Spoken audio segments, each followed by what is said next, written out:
Matthew 10. He called his 12 disciples to him and gave them authority to drive out evil spirits and to heal every disease and sickness. These are the names of the 12 apostles.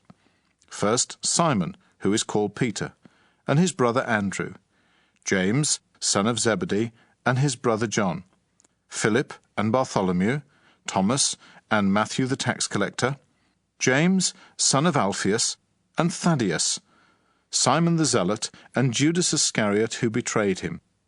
These 12 Jesus sent out with the following instructions.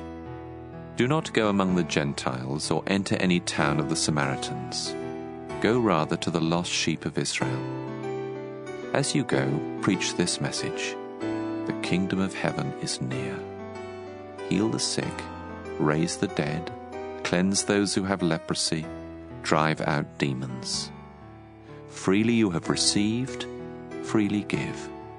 Do not take along any gold or silver or copper in your belts. Take no bag for the journey, or extra tunic or sandals or a staff, for the worker is worth his keep. Whatever town or village you enter, search for some worthy person there and stay at his house until you leave. As you enter the home, give it your greeting. If the home is deserving, let your peace rest on it. If it is not, let your peace return to you. If anyone will not welcome you or listen to your words, shake the dust off your feet when you leave that home or town. I tell you the truth, it will be more bearable for Sodom and Gomorrah on the day of judgment than for that town. I am sending you out like sheep among wolves. Therefore be as shrewd as snakes and as innocent as doves. Be on your guard against men. They will hand you over to the local councils and flog you in their synagogues. On my account you will be brought before governors and kings as witnesses to them and to the Gentiles. But when they arrest you, do not worry about what to say or how to say it. At that time you will be given what to say, for it will not be you speaking, but the Spirit of your Father speaking through you. Brother will betray brother to death, and a father his child. Children will rebel against their parents and have them put to death. All men will hate you because of me, but he who stands firm to the end will be saved. When you are persecuted in one place, flee to another. I tell you the truth, you will not finish going through the cities of Israel before the Son of Man comes. A student is not above his teacher, nor a servant above his master. It is enough for the student to be like his teacher, and the servant like his master. If the head of the house has been called Beelzebub, how much more the members of his household? So do not be afraid of them. There is nothing concealed that will not be disclosed, or hidden that will not be made known. What I tell you in the dark, speak in the daylight. What is whispered in your ear, proclaim from the roofs. Do not be afraid of those who kill the body, but cannot kill the soul. Rather, be afraid of the one who can destroy both soul and body in hell. Are not 2 sparrows sold for a penny? Yet not one of them will fall to the ground apart from the will of your Father. And even the very hairs of your head are all numbered. So don't be afraid. You are worth more than many sparrows. Whoever acknowledges me before men, I will also acknowledge him before my Father in heaven. But whoever disowns me before men, I will disown him before my Father in heaven. Do not suppose that I have come to bring peace to the earth. I did not come to bring peace, but a sword. For I have come to turn a man against his father, a daughter against her mother, a daughter-in-law against her mother-in-law. A man's enemies will be the members of his own household. Anyone who loves his father or mother more than me is not worthy of me.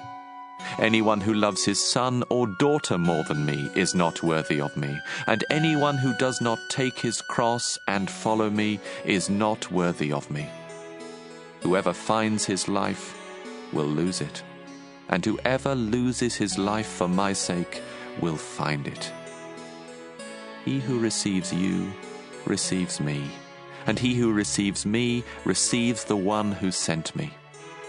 Anyone who receives a prophet because he is a prophet will receive a prophet's reward, and anyone who receives a righteous man because he is a righteous man will receive a righteous man's reward. And if anyone gives even a cup of cold water to one of these little ones because he is my disciple, I tell you the truth, he will certainly not lose his reward. Right, we're continuing our study through the book of Matthew. And we're nearly halfway through, so it must be nearly June. Doesn't feel like it, though, does it? Still feels like November. Although the last couple of days have been a lot better. Yes. So we're looking forward to spring. Excellent. As you may have noticed, we've been in Isaiah a little bit this morning. And I was kind of, in preparing for Matthew chapter 10, I was really drawn to Isaiah. And I've always liked Isaiah as a book, as a prophet. And so this will tie in at some point. But there's a few things I want to look at. So Isaiah chapter 6 is probably one of the most famous parts of the Bible. In the year King Uzziah died, I saw the Lord seated on a throne, high and exalted, and the train of his robe filled the temple. That's the context, that's the story. You can all see the images. Above him were seraphs, each with 6 wings. With 2 wings they covered their faces, with 2 they covered their feet, and with 2 they were flying. So this really awesome scene that Isaiah sees in his vision. In this immense sense of awe, what does Isaiah do? Does he clap his hands and say, "Praise the Lord, this is all a wonderful place to be," which is kind of what we do in church most of the time? No. Verse 5 of chapter 6, Isaiah is broken. "Woe to me," I cried. Woe, what does that word mean? Oh my goodness. I've failed before we've even started. I'm broken. I'm completely sinful. I'm completely inadequate here. I am ruined, for I am a man of unclean lips, and I live among a people of unclean lips. And my eyes have seen the King, the Lord Almighty. Then one of the seraphs flew to me with a live coal in his hand. So he'd taken this live coal out of the altar, out of the fire. And with it he touched my mouth and said, "See, this has touched your lips. Your guilt is taken away and your sin atoned for." And isn't that a picture of what happens when we come to church, when we acknowledge what Jesus has done for us, when we receive the forgiveness that Jesus provides for us? It was nothing that Isaiah had done. The seraph came, he touched Isaiah's lips and said, "See now, your guilt is gone. Your sin is atoned for." Then the voice of the Lord says, "Whom shall I send? And who will go for us?" And what was Isaiah's response? I'm guessing it was quite an eager response after receiving the forgiveness and the cleansing. He said, here am I, send me." So every time I say the words, "Here am I," you're going to say, "Send me." Great, that's fantastic. Every time I say the words, "Here am I," you're going to say, "Send me." Okay, good. So by the end of it, we might have it a bit louder than that. Excellent. So as I consider chapter 10 of Matthew, and you can turn with me if you'd like. We'll find it. Put plenty of bookmarks in. Right, good. I kind of had 3 words that came to me as I read through chapter 10. Come on, wake up. There we are. Expectation, motivation, and preparation, because we all love alliteration. Because we all love alliteration. Yeah, absolutely. Expectation, motivation, and preparation. How, Nigel, I hear you ask, do these three words fit into Matthew? How, Nigel, do I hear you ask? Thank you, Bill. Great. Right. Good you asked that question, because let's have a go at it. I mentioned to house group that we'd be that I was preaching this week, and they suggested a far more workshop approach to our sermon this morning, rather than a wordy message. But after I considered this, I thought perhaps I should play it safe. You'll thank me for that, I'm sure. But they wanted they just said, well, I'd just send them straight out in twos, out the door, and go down to town and start talking to people. I don't think that's a bad idea, actually. But I am playing it safe, so I apologise. You can try this, though. As soon as we've left this morning, you can certainly try and put these things into practice. Right. So chapter 10 is all about mission. We've reflected on Isaiah's willingness to go, and this is where Jesus calls his 12 disciples together, and he sends them out. So bad news, you and me. We've actually got to get off our backsides and do something about this. Bill's prayer just then was, we don't want to be comfortable. We want to be truthful. We want to be doing what you want us to do. Well, actually, I struggle with that because I want to be comfortable. Anybody else agree with me there? Quite happy to be comfortable. Quite happy to come to church every Sunday. Looks good, sounds good, we feel really good, and we all leave again. And I hope that the stuff that we look at, the stuff that we study every week, I hope that it sort of pervades the rest of our week and goes with us. But house group do have a point. We have to get out. Matthew 28 is cited as the most important. It's the Great Commission, isn't it? Go ye, therefore, into all the world, make disciples, preach, teach, baptize in my name. Sounds grand, doesn't it? Sounds fantastic. And that is kind of the biggest push that the church will preach to us. Sounds really good.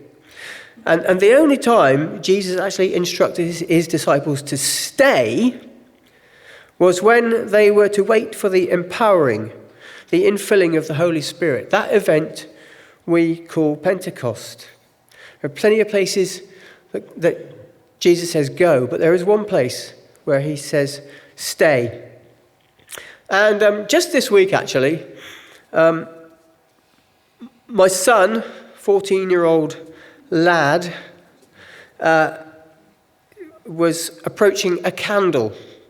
Now, there's nothing unusual about that. I've taught my kids to respect fire. They know how to make a fire and this sort of thing. I think it's helpful and healthy that they understand. But he was approaching this candle. It was in the house, and I thought, well, there's nothing unusual about that. But then when I saw what he had in his hand, and it was a can of deodorant. And if you want a picture about Pentecost,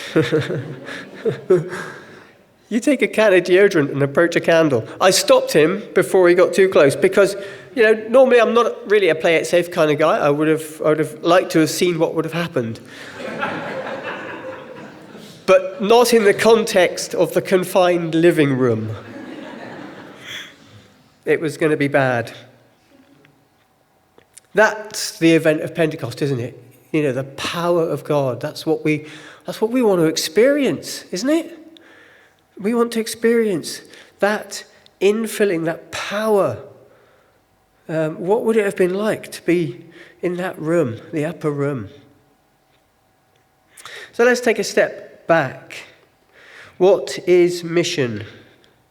One of the dictionary definitions of mission is that if you say that you have a mission, you mean that you have a strong commitment and sense of duty to do or achieve something. There are several dictionary definitions, but that was quite a good one, I think, and very relatable to where we are today. So what was Jesus' mission? Next question. So what is our, or what is my mission?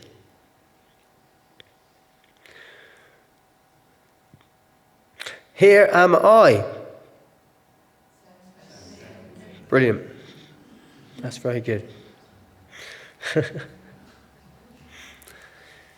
So what was Jesus' mission?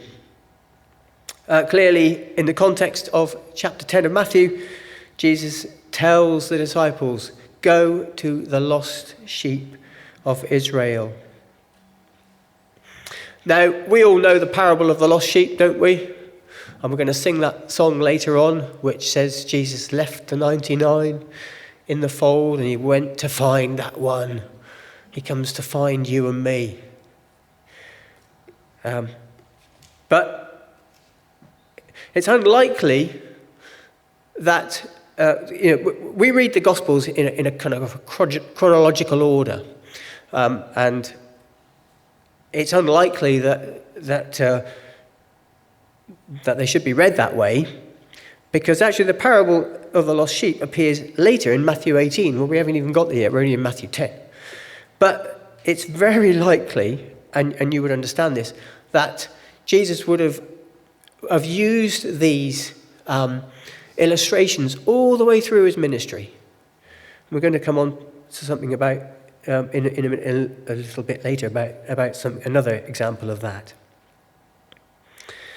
But it's unlikely that the Gospels are meant to be read chronologically. Yes, the beginnings and the ends seem to be in the right places, as you'd expect, but much of the material in the middle is all jumbled up. But his disciples would have been able to catch Jesus' drift when he talked about go to the lost sheep of Israel, because they'd lived it. They caught his desire, his heart for his people's restoration. Jesus had come to seek and save that which was lost. And the people that rejected him, the people, we read about it in Isaiah, didn't we? I just love the fact that Isaiah was written hundreds of years before Jesus appeared. Yet those words are they're just a blueprint, aren't they, of Jesus' life. A man of sorrows, rejected by men. But so his disciples, they'd lived it. They'd understood his heart. That Jesus wanted his people back in the fold. So let's go back to our 3 words here. What 3 words? I hear you ask. No, don't ask that silly question. What 3 words? Okay. So our first word, expectation. Being fully God and clothed with power from on high, as we read, probably in one of the old translations, Jesus knew the power of his message. He'd come as this ambassador. He'd come as the fully God, fully human. He'd come, God incarnate, come to live with us. So he knew the power of his message. Paul writes about it to the church in Rome, Romans chapter 1, verse 6. 1:16, in fact. Paul says, I am not ashamed of the gospel, because it is the power of God for the salvation of everyone who believes, first for the Jew, then for the Gentile. I'm not ashamed of the gospel, because it is the power of God for salvation of everyone who believes. Jesus knew the power of his message. The very power that raised Christ from the dead is another verse. The Holy Spirit. And Jesus expected fruit, didn't he?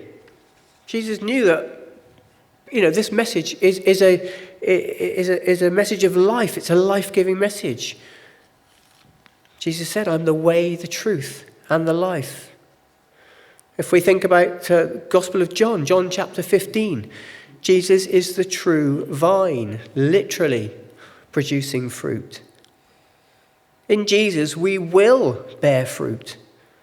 Wherever you go, whoever you meet, whatever situation you're in, how your integrity shows through in your work, how your attitude is to other people. If you take Jesus with you, people and situations will be affected. Here am I, send me. So why do people get affected? Because the gospel has power. What is the gospel? Think back a few weeks. Darren's message, Easter Day. What are we saved from? Such an important thing to remember, isn't it? Again, we come to church. It's all happy, mostly, and we sing along and it's wonderful stuff. But what are we saved from? My goodness. The judgment, the wrath of God, the holiness and the purity that cannot look upon sin. It's great to remember that, to remind us of that. What we're saved from.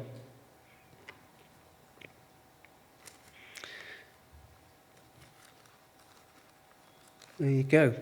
Isaiah 53, he was pierced for our transgressions. Jesus knew his power. Jesus knew his purpose. It's certainly no coincidence. And again, we've got the benefit of being able to read and jump around the Bible wherever we want. But let's think back to the beginning of Jesus' ministry. There's that account of him coming to his hometown. And he goes to the synagogue, as usual. It's the very beginning of his ministry. And there he is handed the scroll of Isaiah. And he looks through deliberately for this passage.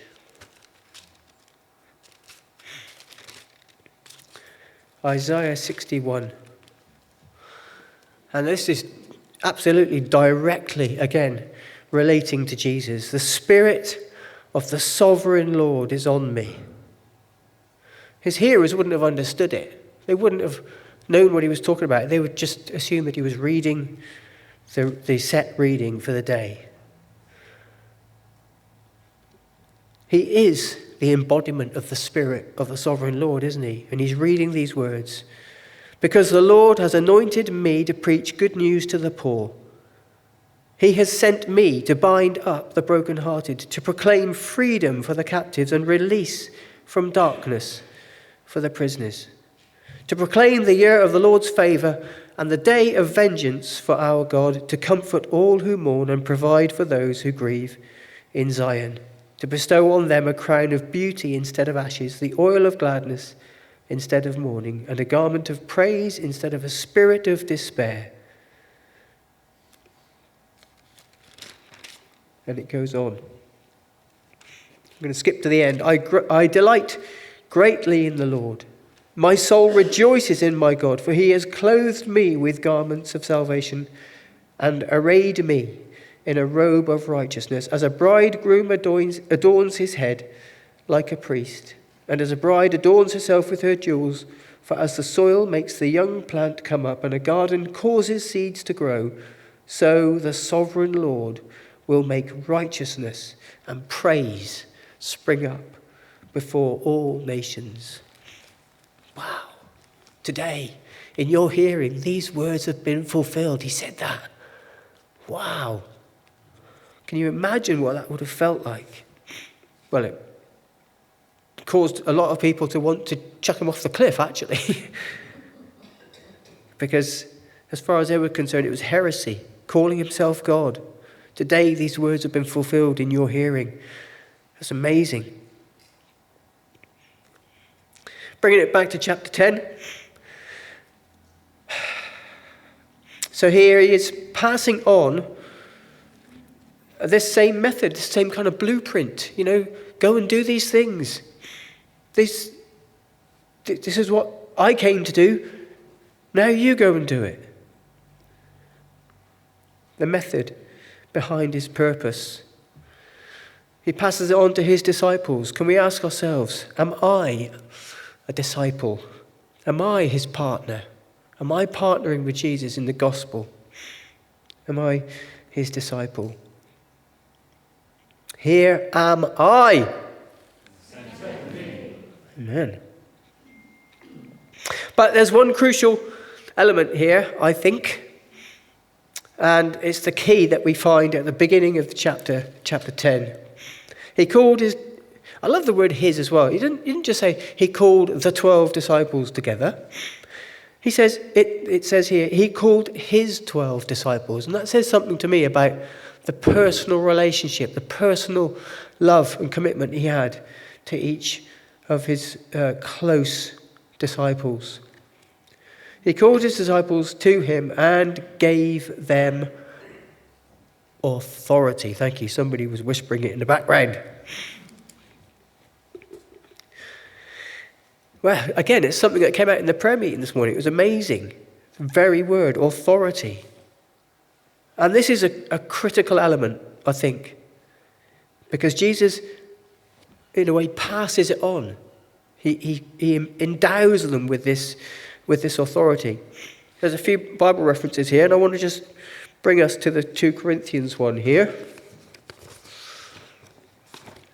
2 Corinthians 10:4. For though we live in the world, we do not wage war as the world does. The weapons we fight with are not the weapons of the world. On the contrary, they have divine power, there's that word power again, to demolish strongholds. We demolish arguments and every pretension that sets itself up against the knowledge of God. And we take captive every thought to make it obedient to Christ. The authority that Jesus gives us.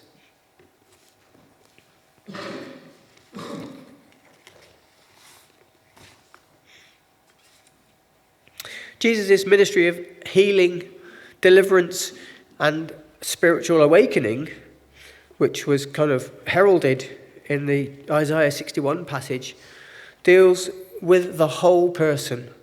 Doesn't just treat symptoms, he treats the cause of things.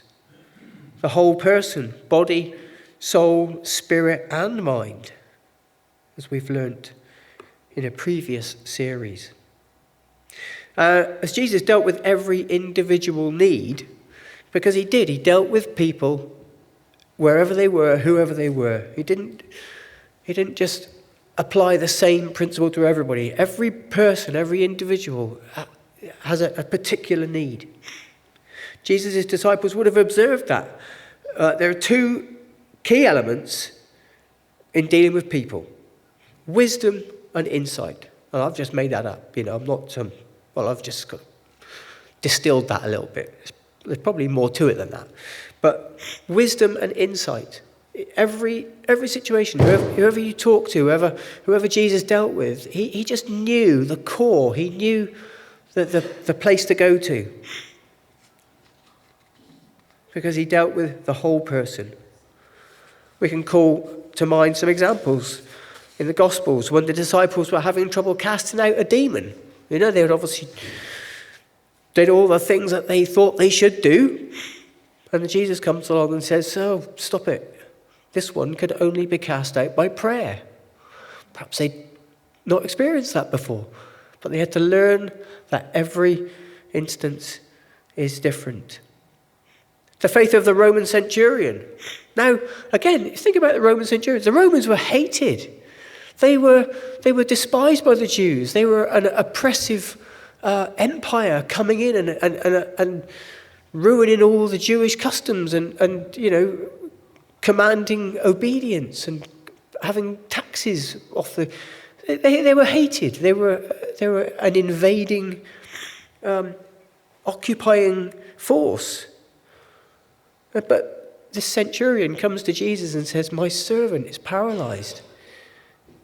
But I know that you can heal him. And Jesus says, yeah, I'll come and heal him. You can just imagine the people around Jesus would have looked at Jesus and gone, what are you doing? He's the enemy. That guy's the enemy. But Jesus has compassion on everybody. And he understood, the centurion, he understood that Jesus had authority.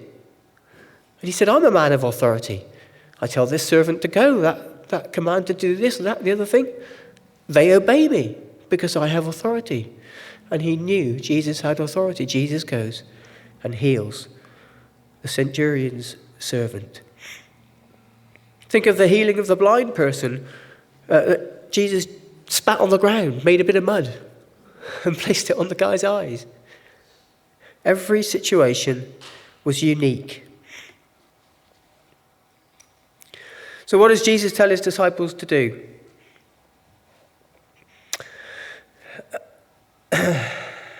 Verses 7 and 8. As you go, preach this message. The kingdom of heaven is near. Heal the sick, raise the dead, cleanse those who have leprosy, drive out demons. Freely you have received, freely give. Again, the whole person.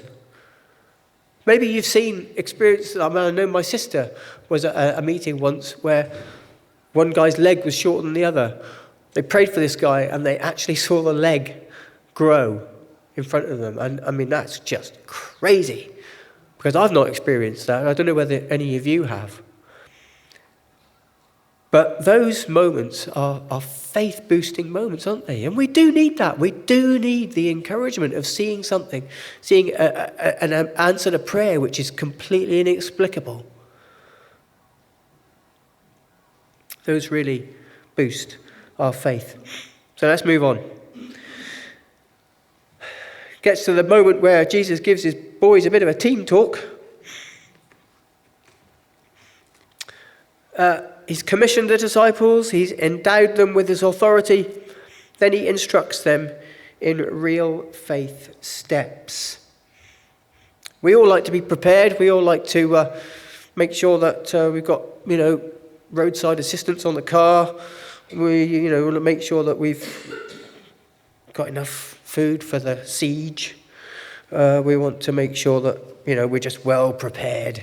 Enough juice on the old laptop or the tablet, don't want to run out of anything, so we prepare ourselves.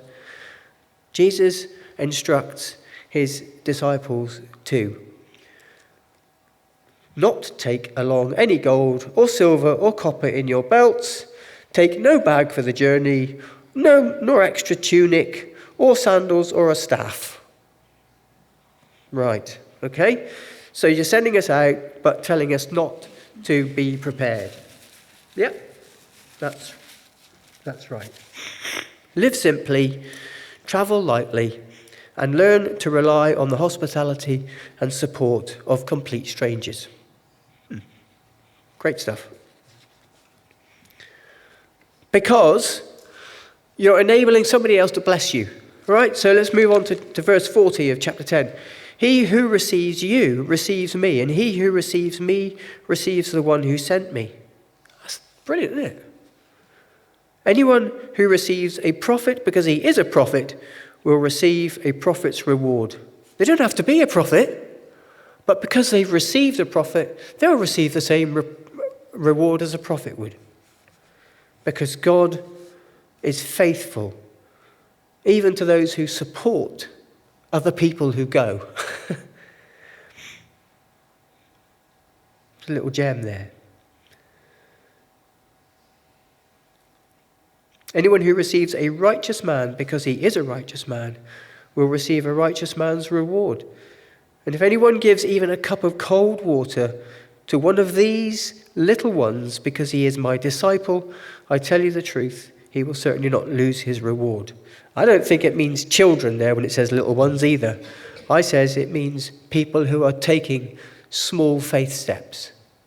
Those disciples who were going out to do something bold they'd probably not really done before.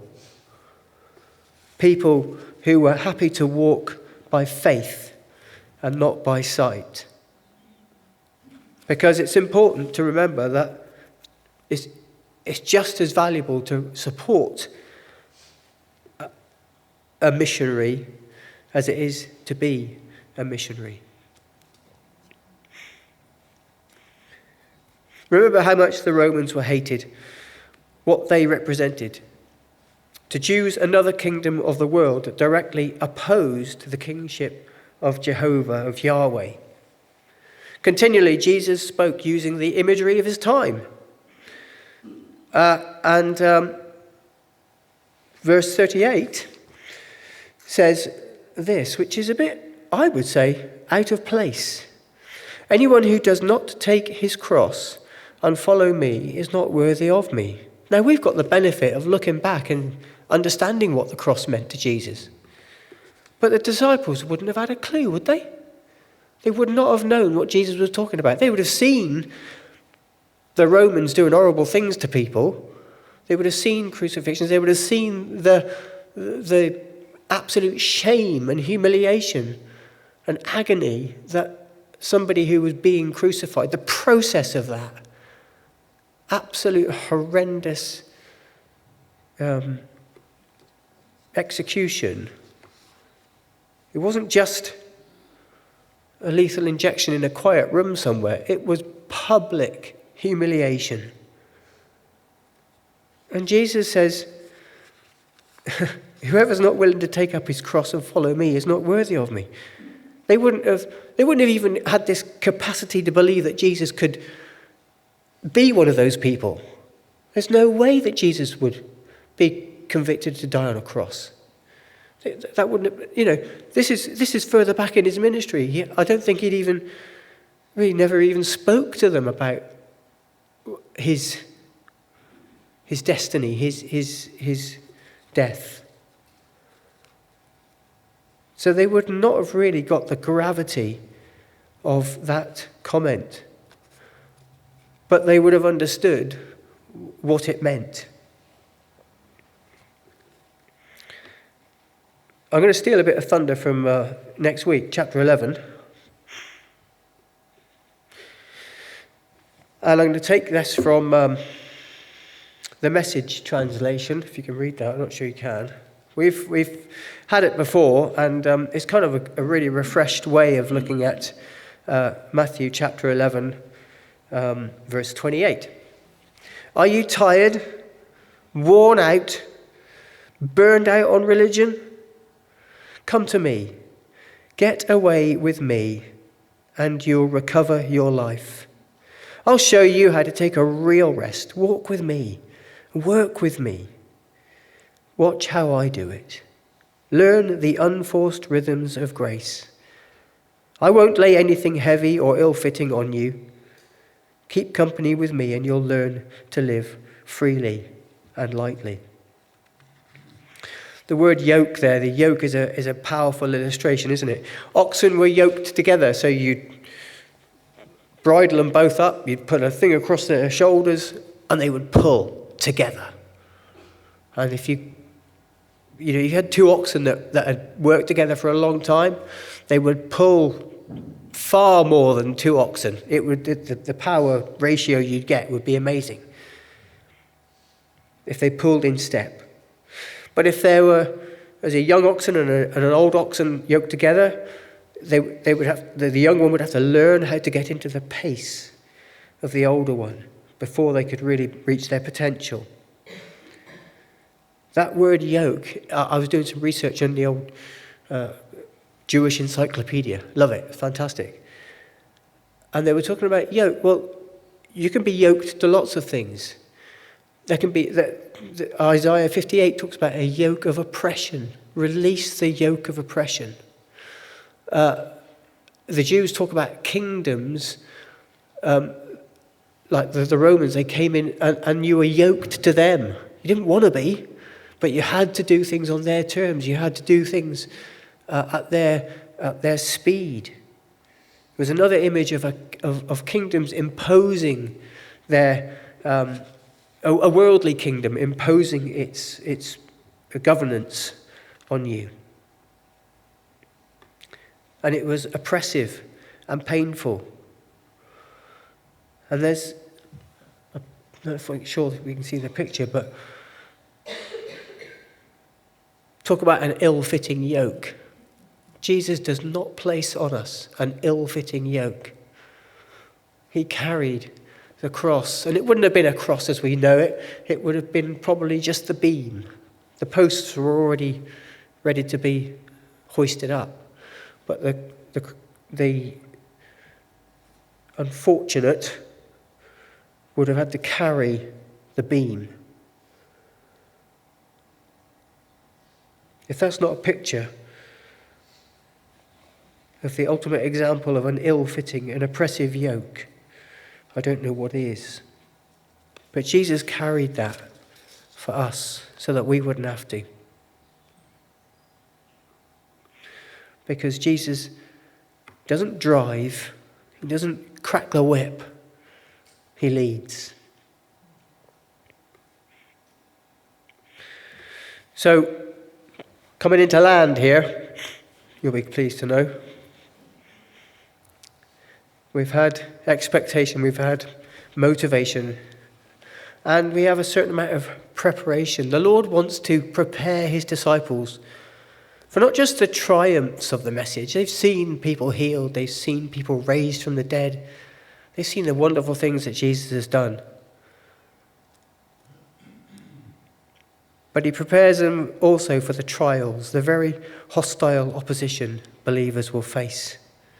Those who confess Jesus as Lord, those who are followers, who are disciples.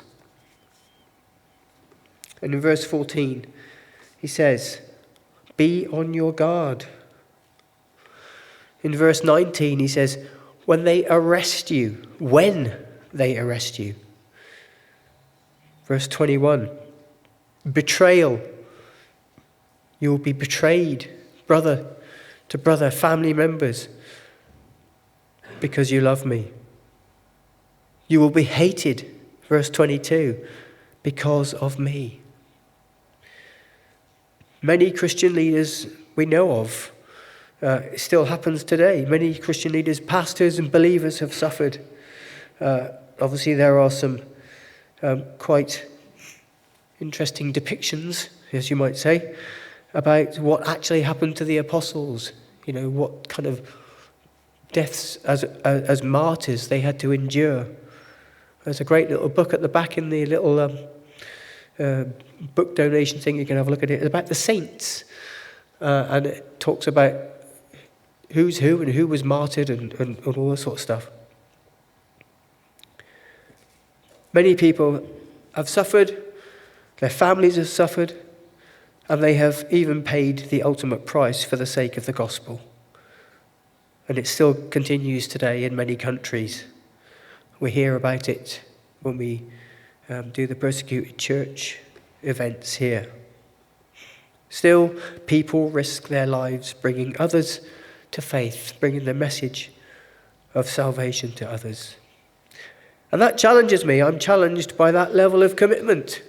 Do I hold back? Do I save my reputation on a day-to-day basis by not being as bold as I could be? Here am I. Send me. So what's our takeaway this week? Well, simply, it's very obvious. God has given us everything we need. Hasn't he? He's given us the power. He's given us the authority. He's given us the commission. He's given us everything we need. He's given us his reassurance. He's given us his life. But, yeah, can we say those words with Isaiah? Here am I, send me. Let's close out today with prayer and with our last song.